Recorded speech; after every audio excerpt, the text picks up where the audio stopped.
Buenas tardes, queridos compañeros, compañeras, presidentes, presidentas, primeros ministros, primeras ministras de América Latina, del Caribe, presidente Luis Guillermo Solís, gobierno de Costa Rica. Verdaderamente hay que decir gracias a la vida que nos da esta posibilidad de vivir intensamente una nueva era histórica que se ha abierto en América Latina y el Caribe y que ha costado varias generaciones, como bien lo dijera ahorita con su sabiduría y su sencillez, nuestro querido presidente Pepe Mujica, que siempre nos conmueve con su reflexión profunda. ¿Cuánto ha costado llegar hasta aquí? ¿Cuántos caminos llegan hasta San José de Costa Rica? Por lo menos 200 años de búsqueda, desde la generación de libertadores que de manera brillante levantó y fundó nuestras repúblicas, hasta varias generaciones del siglo XIX, XX, como siempre decimos en nuestro concepto bolivariano y chavista, de lo que debió haber sido y debió haber nacido una gran unión de repúblicas, una gran nación de repúblicas, por allá en la segunda, tercera década del siglo XIX, de la antes América española, en vez de nacer una poderosa, gran unión de repúblicas, nacieron divididas, diezmadas, 10, 15, 20 repúblicas, viendo hacia lugares distintos. El siglo XIX fue el siglo donde se partió un sueño. Fue el siglo donde se dividió y se frustró la gran esperanza de la unión. El siglo XX fue un siglo complejo, difícil. Aquí hay varios movimientos políticos y líderes que representan muy bien en Sudamérica, en Centroamérica, en el Caribe, representan las luchas del siglo XX. Cuba, por ejemplo, la heroica Cuba. Hoy se cumplen años del apóstol de la libertad, del bolivariano más grande que ha habido en estas tierras, José Martí, cumpleaños. Cuba, ¿cómo le costó a Cuba levantarse junto a Puerto Rico? Cuando en la decadencia del Imperio Español, al final del siglo XIX, principios del XX, cayó como fruta madura, como dijeran los estrategas imperiales por allá en la fundación de las 13, de los Estados Unidos con las antiguas 13 colonias. ¿Cuántas luchas Cuba por su independencia, por su dignidad? Prácticamente todo el siglo XX. Cuando hablaba nuestro hermano representante de Puerto Rico, nosotros no podemos dejar, así lo digo, de sentir una emoción casi hasta las lágrimas, porque Puerto Rico y Cuba quedaron pendientes en la agenda de liberación de ese audaz hombre de esta tierra, nuestro libertador Simón Bolívar. Quedaron señaladas. El libertador inclusive llegó a planificar milimétricamente cuántas tropas, cuántos pertrechos, qué tipo de armamento necesitaba para ir sobre Puerto Rico, para ir sobre La Habana a conquistar su independencia. Logró designar a Antonio José de Sucre, gran mariscal de Ayacucho, jefe de una de las expediciones para su preparación estratégica y logística. Logró designar a José Antonio Páez, Un día como hoy, José Antonio Páez también obtuvo la gran victoria en la batalla de Mucuritas, 1817, para una de estas empresas liberadoras también. Y para los bolivarianos, para los que sentimos profundamente ese sueño inconcluso, esa esperanza inconclusa de nuestro libertador, ese proyecto inconcluso, que es el proyecto de todos. Esas dos causas quedaron pendientes. Una se logró gracias a otro gran bolivariano, el comandante Fidel Castro Ruz, y los barbudos que como ángeles bajaron de la Sierra Maestra aquel año 1958-1959. Pero ¿cuánto le ha costado Cuba su derecho a ser independiente, soberana, construir su propio modelo político, social, económico? 56 años de bloqueo criminal. A veces se dice bloqueo, pero habría que quizás indagar un poco más a profundidad. Más que un bloqueo, es una persecución financiera, comercial. A Cuba se le persigue en el mundo entero para evitar que pueda vivir su economía, su sociedad. Aún se le persigue a Cuba hasta para comprar medicamentos, hasta para resolver asuntos necesarios para la vida social, educativa, cultural de su pueblo. Es un crimen, eso que llaman bloqueo, es una persecución criminal contra el pueblo de Cuba, que tiene derecho a ser independiente, a ser libre. Si bien es cierto que se ha dado un paso que todos saludamos por parte del presidente Barack Obama, un paso valiente, hay que decirlo, en medio de las circunstancias que le toca vivir al presidente Obama, en medio de los poderes reales del imperio estadounidense que se imponen a través de todos los mecanismos allí creados, aún falta mucho camino por andar. Bien lo ha dicho el presidente Raúl Castro, con mucha claridad lo ha dicho el día de hoy, un discurso histórico ha dicho nuestro querido hermano, y lo tenemos que decir, nuestro querido también padre revolucionario de Cuba, lo ha dicho con mucha claridad. Falta mucho camino por andar, y ese camino Cuba lo tiene que andar abrazado de América Latina y el Caribe, con el apoyo solidario, decidido, firme de América Latina y el Caribe, como se está logrando el día de hoy, para que más temprano que tarde estemos celebrando, presidente Valera, Juan Carlos, compañeros, presidentes y presidentas, estemos más temprano que tarde celebrando con el pueblo cubano la victoria frente al bloqueo, del desmontaje de esos mecanismos criminales. El otro punto en la agenda, que quizás los tiempos van tapando y van banalizando y haciendo que se pierda la sensibilidad que no podemos perder como latinoamericanos, rebeldes que somos, mestizos y rebeldes, es la causa de Puerto Rico.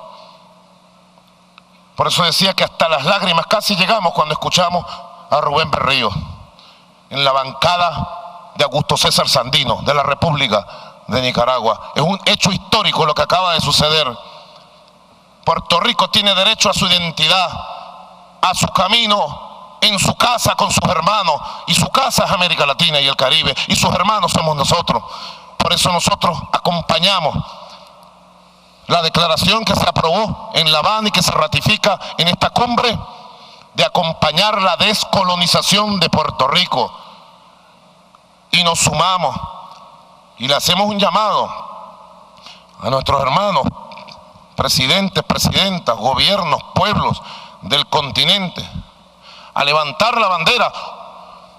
Yo recuerdo mucho, a pesar de la edad corta que teníamos, en los años 80, 90, recuerden ustedes cómo ese gigante de la humanidad llamado Nelson Mandela era prácticamente un olvidado. Pocos levantaban la bandera de la dignidad contra el apartheid. Seamos sinceros, Mandela estaba catalogado como terrorista en el mundo occidental, en Europa, en Estados Unidos, ¿o no? Luego de que se obtuvo el desmontaje del apartheid, donde Cuba puso varios mártires y puso su sangre allá en África para la caída del apartheid, y salió ese gigante a la calle, Nelson Mandela, lo convirtieron en un símbolo, un ícono mundial. Pero estaba olvidado allá. Son causas que deben reclamarnos para asumir a tiempo las causas justas del presente. Y de verdad, queridos hermanos y hermanas, nosotros creemos que una de las causas más justas, luego de la lucha por la liberación de los 5 héroes cubanos, gran victoria del pueblo cubano, del 17 de diciembre, una de las causas más justas que hay, de verdad, así lo sentimos, así lo transmitimos y así nos sumamos, es luchar por la libertad del Nelson Mandela de Puerto Rico, Oscar López Rivera, que tiene 34 años preso en cárceles de los Estados Unidos con el único delito de luchar por la independencia de nuestra hermana caribeña, de nuestra hermana Puerto Rico. Debemos sumar esfuerzos, declaraciones, gestos que lleven a que ese hombre, que es el Nelson Mandela nuestro, que habla nuestro idioma, que vive nuestra realidad, más temprano que tarde pueda caminar por las calles de San Juan, pueda caminar junto al pueblo puertorriqueño en su lucha por la independencia y por la libertad. La comunidad de estados latinoamericanos, como lo hemos vivido, es una creación producto de la gran voluntad política y la conciencia que se ha creado en este siglo XXI.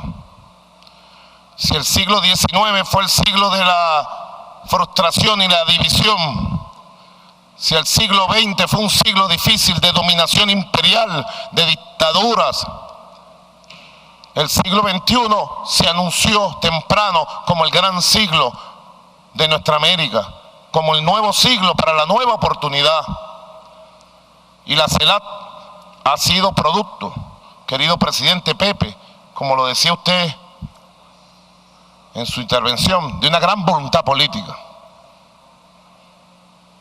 Una voluntad política de sectores diversos, de proyectos diversos. Aquí en esta mesa, como en La Habana en su oportunidad, como en la Chile presidida por el señor Piñera, como en la Caracas de diciembre presidida por el comandante Hugo Chávez, como en Cancún presidido por el expresidente Calderón, como en el Brasil, en Salvador de Bahía, diciembre de 2008, presidido por Lula da Silva. En ese camino nos hemos visto las caras, gobiernos de derecha, de centro derecha, gobiernos progresistas, de centro izquierda, y gobiernos que nos asumimos como revolucionarios, como antiimperialistas, como socialistas, profundamente bolivarianos. Gobiernos que asumimos proyectos anticapitalistas. Y la virtud de América Latina es, en esta época histórica, aprender, presidente Pepe, a conocernos, a reconocernos y a respetarnos. Ha sido, es y será una regla de oro. Hay quienes intrigan para que esta regla de oro se rompa. Bastante intriga se metió para que esta cumbre de San José de Costa Rica se diera en el marco de una gran confrontación entre gobiernos de ideologías diferentes, de posturas diferentes. Venezuela viene a abogar aquí por el respeto a la soberanía política de los estados, de la autodeterminación de los pueblos. Hay una gran operación de provocación contra Venezuela desde Venezuela, de la ultraderecha, utilizando figuras políticas de algunos países vinculados a proyectos de derecha, apoyando, tengo que decirlo aquí, a grupos políticos que desconocen el orden constitucional interno, que desconocen las instituciones, que desconocen al presidente legítimo de nuestra patria, que promueven un golpe de Estado al corto plazo. Díganme ustedes, queridos presidentes, presidentas, ¿qué gobierno de ustedes pudiera aguantar que figuras políticas relevantes de algún país fueran a sus propios países a promover grupos que quieren derrocar el gobierno legítimo de ese país. ¿Es eso tolerable en la vida política actual de América Latina y el Caribe? No debemos tolerarlo. Yo clamo por la gran voluntad política que dio nacimiento a la CELAC.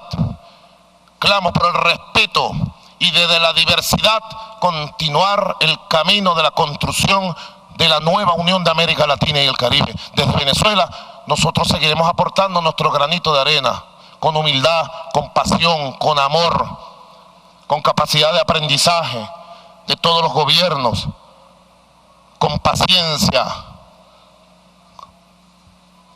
Es una reflexión que nosotros queremos compartir.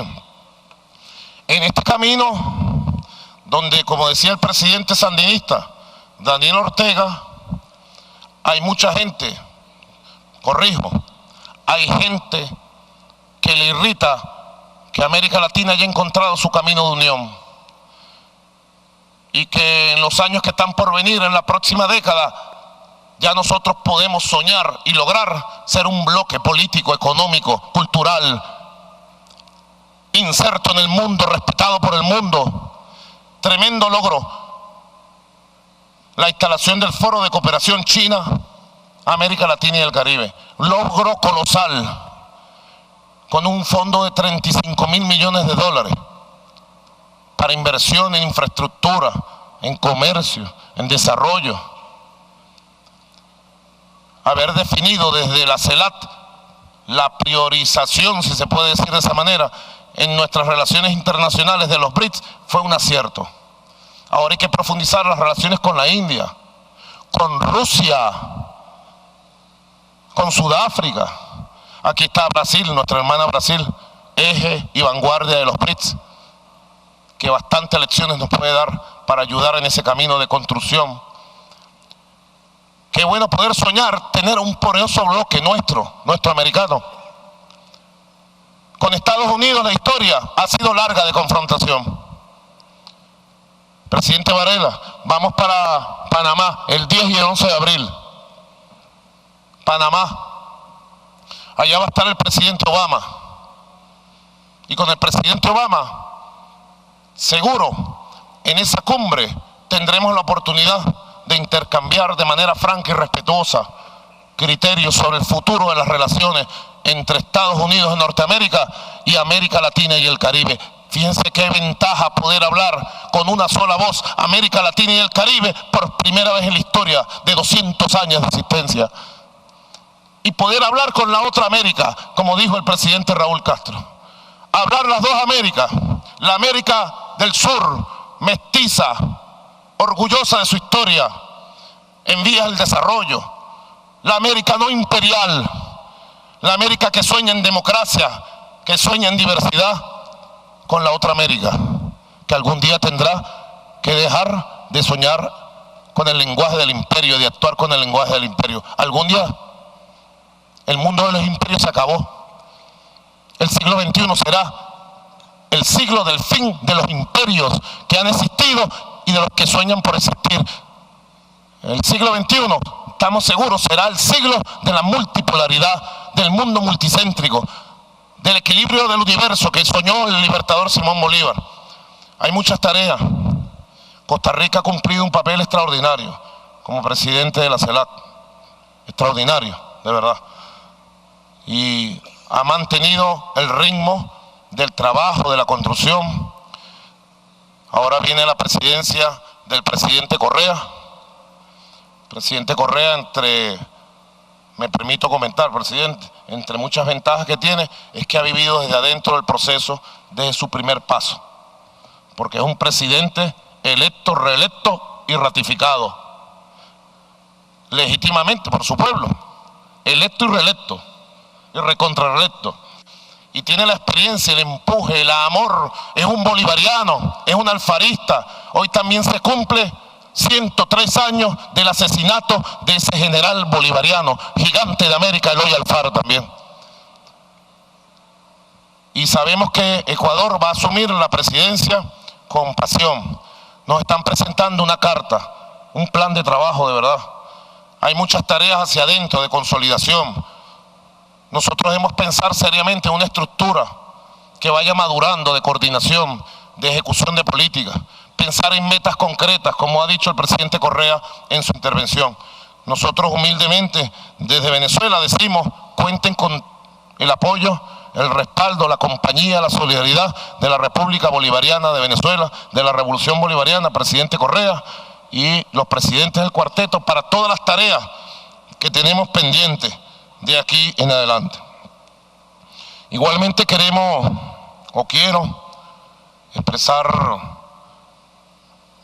las palabras de optimismo hacia Colombia, nuestra hermana Colombia. Aquí está la Carta de Jamaica, la llaman la Carta Profética. Hace 200 años, este año, presidente Correa en Ecuador certificaron un descubrimiento de la carta original de Jamaica, con unos párrafos que habían sido censurados por la historia. Está en buenas manos, la tiene el Ecuador, la Carta de Jamaica. Aquí en la Carta Profética, el libertador Simón Bolívar definió el plan 1815 en Jamaica. Estaba solo, derrotado, en retirada. Los ejércitos libertadores de Venezuela diezmados. El rey de España había mandado sus mejores tropas después de derrotar a Napoleón. Al frente había mandado a su mejor general, Morillo. Y el libertador en Jamaica diseñó un plan, una estrategia, un proyecto. Visualizó sin internet, ni satélite, ni Telesur, ni televisión, ni nada. Diseñó casi como que estuviera adivinando qué iba a pasar con nuestra América. Allí fue donde se planteó por primera vez el plan de fundar Colombia, tomando la idea de Colombella, de Francisco de Miranda. Y se planteó la idea de unir la Nueva Granada, las Provincias Unidas de Venezuela y la provincia de Quito, para fundar una poderosa unión de repúblicas, Colombia. Y desde Colombia dar la batalla por la liberación del continente, la expulsión de los españoles y la unión, la nueva unión. Ya aquí visualizaba, presidente Juan Carlos, visualizaba aquí a Panamá como el centro de un congreso anfictiónico. Nosotros nos alegramos profundamente, presidente Santos, y ratificamos todo nuestro concurso, más allá de las diferencias políticas que tenemos y que resurgen cada cierto tiempo. Lamentable. Las diferencias las ventilamos personalmente, bilateralmente. No es este espacio el espacio para pelear entre nosotros. Este es el espacio para unirnos, para abrazarnos. Y en este espacio Venezuela ratifica todo su respaldo a la lucha por la paz en Colombia. Todo lo que tengamos que hacer y más allá, que se ha hecho y que se pudiera hacer, estamos a la orden total del presidente Juan Manuel Santos para construir la paz en Colombia, a pesar de los pesares de los ataques que se nos hagan desde Bogotá y desde Colombia. Venezuela, la patria de Bolívar, está con Colombia en la búsqueda de la paz. Por último, queridos presidentes, inspirados en la intervención del presidente panameño, nos tocó una tecla que tenemos por aquí siempre muy sensible cuando habló de la Carta de Jamaica, 200 años. Estaremos en Jamaica con la primera ministra Patterson. Estaremos allá el 6 de septiembre conmemorando los 200 años de la Carta de Jamaica y ratificando todo nuestro camino de construcción de Petrocaribe y de todas las formas de integración de nuestro continente. Tomábamos de esta Carta de Jamaica, y con esto quiero terminar nuestra intervención y nuestras reflexiones, precisamente tomándole la palabra al presidente de Panamá, recordando la carta profética del Libertador, donde decía: hace 200 años exactamente. Es una idea grandiosa pretender formar de todo el mundo nuevo una sola nación con un solo vínculo que ligue sus partes entre sí y con el todo, ya que tiene un origen, una lengua, unas costumbres y una religión. Debería, por consiguiente, tener un solo gobierno que confederase los diferentes estados que hayan de formarse. Mas no es posible porque climas remotos, situaciones diversas, intereses opuestos, caracteres desemejantes dividen a la América. Qué bello sería que el istmo de Panamá fuese para nosotros lo que el Corinto para los griegos. Ojalá que algún día tengamos la fortuna de instalar allí un augusto congreso de los representantes de las repúblicas, reinos e imperios a tratar y discutir sobre los altos intereses de la paz y de la guerra con las naciones de las otras 3 partes del mundo. Y finaliza este párrafo casi profetizando este tiempo que estamos viviendo cuando dice de ese congreso que él soñó hace 200 años, dice: esta especie de corporación podrá tener lugar en alguna época, dice el Libertador, esta especie de corporación podrá tener lugar en alguna época dichosa de nuestra regeneración. Otra esperanza es infundada. Esta es la época dichosa de nuestra regeneración y también de nuestra reunión. Cuidémosla con amor, con mucha voluntad política y sigamos construyendo la unión en la diversidad, que es el gran poder de la nueva América Latina, del nuevo Caribe que ha nacido. Gracias, presidente.